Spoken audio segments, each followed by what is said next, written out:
Ensuite, nous pouvons travailler dernier caractère. C'est le plus simple parce que je voulais me lancer sur celui-ci. Il est un peu compliqué.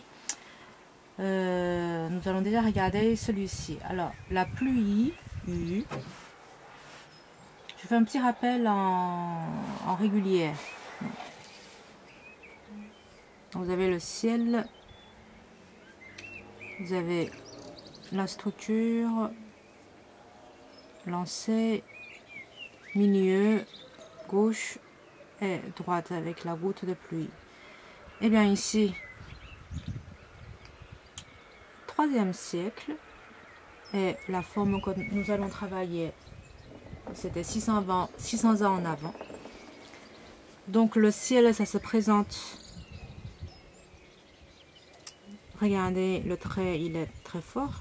N'hésitez pas à vraiment bien écraser le pinceau et ne pas monter pour l'axe horizontal. Ensuite, celui-ci, il est un petit peu difficile parce qu'il faut rentrer d'abord, sortir après. Et tout en étant stable. Monter et regardez, entre deux traits horizontaux, ça laisse très peu de vide. Coude.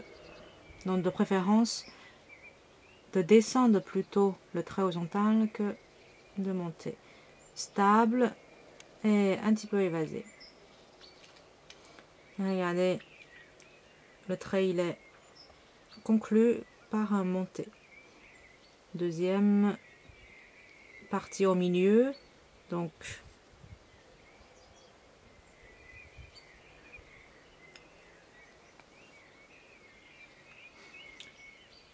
et regardez, j'étais juste un coup d'œil sur le sol.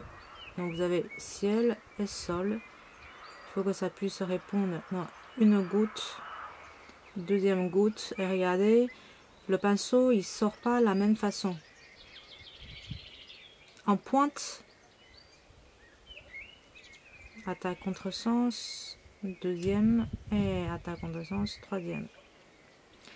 Alors, un petit rappel pour ce genre de conclusion, donc on n'a pas toujours la même conclusion. Donc pour les traits horizontaux, ou même en des traits verticaux, quand vous concluez un trait, donc il peut avoir un retour en concluant, vous appuyez et vous faites rentrer votre pinceau vers l'axe, vers le centre. Eh bien, ce n'est pas le cas de tous les traits, donc ça arrive des fois pour varier un petit peu. Alors, comme dans la poésie, on n'utilise pas toujours le même vers. Vous conclusez en poussant, mais cette poussée, ce n'est pas ça. Donc,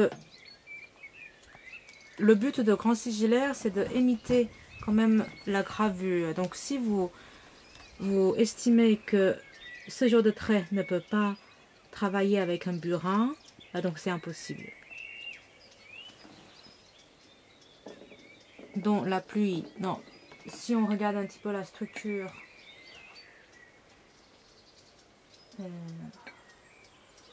du caractère, non, c'est imparfait. Non, si vous regardez la régulière, donc l'axe file, hop, ça file jusqu'à ici.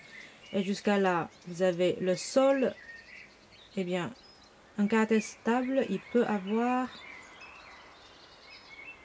90 degrés parfait entre le sol et votre axe, entre terre et ciel. Et les vides sont parfaits. Gauche-droite, on peut faire des formes juste pour voir.